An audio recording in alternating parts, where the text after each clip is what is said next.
Hi everybody, I'm Adam, the winemaker and cider maker here at Paper Moon Vineyards, and I wanted to fill you in a little bit on what I'm doing today. I'm currently filtering some harvest blend out of the big tank here behind me. I have 1,540 gallons of harvest that's been in there for 2.5 weeks at about 27 degrees Fahrenheit. I'm chilling this wine down using our chiller. Maybe I'll do another video on that another day, explaining how that works, but I've chilled this down for the purpose of cold stability. So in grapes you have one of the types of acidity is tartaric acid, and at cold temperatures tartaric acid will crystallize and settle out. So by chilling it in the tank, the goal is to have that acidity fall out in the tank so that it doesn't happen later on in your bottle. Say you have company coming over and you throw a bottle in the freezer for a little bit and you forget about it, or it just gets really cold, or maybe your refrigerator's set at a fairly low temperature. Over time, that tartaric acid will crystallize and settle in the bottom of your bottle. It's perfectly harmless, nothing to worry about. It's more the visual perception that, oh no, we see something in our wine and it scares us. Many winemakers choose not to cold stabilize. It does change the flavor profile a little bit because you are deacidifying, so you're taking some of the acidity out of the wine. But we do it here at Paper Moon, and the way I'm filtering is I'm coming off this racking port down here. So a racking port is a port that's not quite on the bottom of the tank, it's a little bit up to keep the sediment from being pulled into the pump. So I have a wand that's about 1 foot long that goes into the tank and has a little bend to it. I can loosen this clamp here and turn the wand, so I want to, I don't know if I can get that in video, but if I want to suck further up in the tank, I can turn it this way or turn it down and get a little bit deeper into the bottom of the tank to take more wine away. This is a valve here. I can turn it. If I shut it, it's much like a light switch. It's just going to stop the flow, although my pump would not like it if I did that right now. So the wine's being pulled out through this hose here by the pump.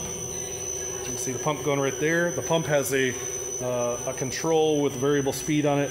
So I have 2 directions I can go on the pump, change the speed right there. And what's happening is that unfiltered wine is coming into a plate and frame filter. Then it's being diverted. It can go straight in here or up to the top chamber, and it's going into these plates right here. These are loose when you don't have this thing tightened down. I'll show you that in a second, but what you do is you put filtering pads in between, and these filter pads will take out different levels depending on how porous of a pad you use. I'm using a 300 pad right now.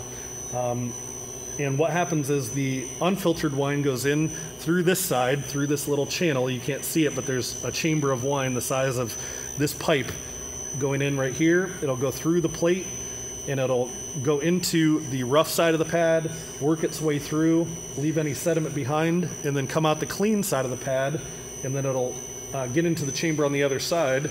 And the way this all works, you put your pads in, then real simple mechanics, you tighten this screw here, and that puts pressure on it to keep it from leaking out. Now you will have some leakage. You can see it's falling out underneath the plates a little bit. And maybe after the video I'll tighten up my plate and frame a little bit. There is some wine there in the bottom, obviously. But we could put that back into the tank and let it be filtered a second time, because that didn't really go through filtration completely. So then our clean wine, or filtered wine, is coming out this side and through the hose into a portable tank. So I'm going into tank P4 right now. I've already filled up P2. I've done about 513 gallons here. I'm looking to do the same in P4 over there. The way I know what I've pumped is through a flow meter. So on the filtered side, I can see that I'm pumping at 14.9 gallons per minute on the top line. Below that, I've moved 69 gallons so far for this tank. I did reset my number after finishing the first tank, so that's why you don't see 500 some gallons. That's what I've done in total for the day, but on this tank I'm at 72. So that's pretty much it. We are excited. We're gonna get this, see if I can trip and fall here. That'd be really, turn this into a viral video maybe of me tripping over hoses and collapsing. You'd love to share that, right? So we are getting this out of the tank because in about 2.5 weeks we're going to be canning hard cider, and I need this tank for carbonating the hard cider. So the main purpose of this guy here is for chilling finished cider, or if you're a brewery for beer, chilling it down, and then you can force carbonate through a port down here. Right now I just have it capped because we're not carbonating anything.